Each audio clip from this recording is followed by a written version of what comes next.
मुली अर्धवट सोडून जातात. हा इथला अनुभव. हातावर बसल्यावरती मुली काय करतात, इथपर्यंत येतात आणि म्हणतात आई ना माझं ऑफिस आहे, माझं बेबी रडतंय, मला असं होतंय, मला तसं होतं, असं करून ते सोडून जातात. पुढचं माझ्या पोरी करतात. मग त्यांना असं होतं की आम्ही का करू ते पुढचे हात, म्हणजे टीम मेंबर्सला असं वाटतं आणि त्यांना पण असं वाटतं आम्ही ना आमचा अर्धा सोडून जाणार.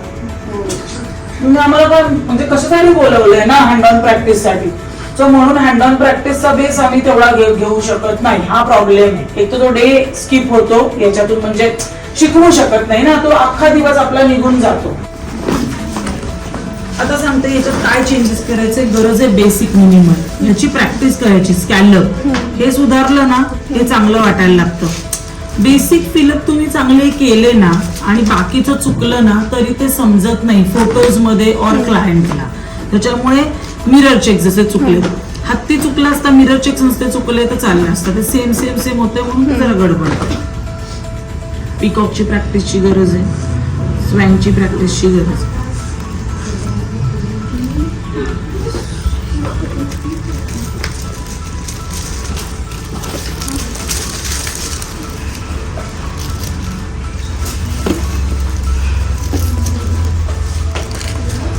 स्कॅलप घासले जात आहेत. ओके, त्याची एक प्रॅक्टिस कर. ठीक आहे. आणि हे इथे नाहीये रे, पाम इथे येतो. हे बघ इथे इथे, म्हणून मेजरमेंट गणले. कळालं का?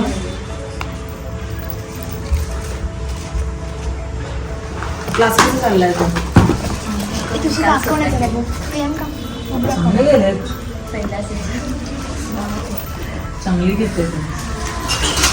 अर्धवट हात कोणाचा, उन्नती पूर्ण करून आहे.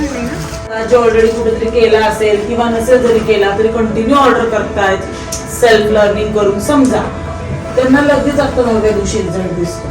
आणि ज्यांनी कुठेच काही केलेलं नाहीये, ज्यांनी पहिल्यांदाच कोण हातात घेतलाय, त्यांना एंडला ते फिनिशिंग वर्क येतं. पण बरोबर आहे, वॉट ऑब्वियस डिफरन्स असणारच ना. ते आधीपासून कोण हातात घेत आहेत, आपण आता कोण हातात घेतोय, तेवढा तो फरक जाणार. पण हे होमवर्क बेस किंवा हा बेस सांगितला तर असं कळालं.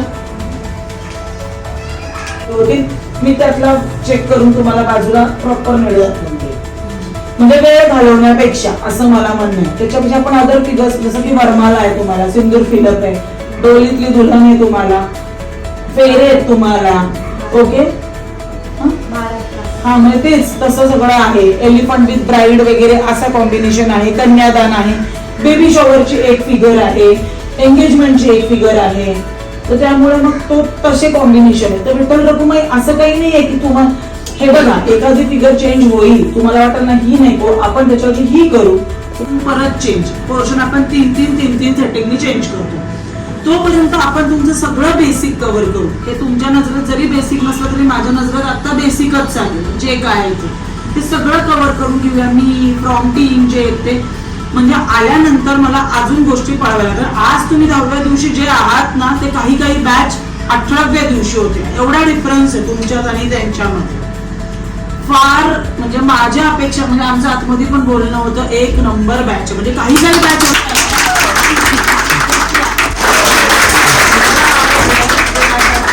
त्याच्यानुसार पोर्शन आपण थोडा वाढवू, म्हणजे जास्त होईल तुमचा पोर्शन. कारण की मी जेवढं काही लोकांना असं वाटतं की आपल्या बॅच मध्ये तिचा हात किंवा आपल्या बाजूला बसणाऱ्या मुलीचा हात थोडा जास्त चांगला आहे, आपला नाहीये, पण तो होईल.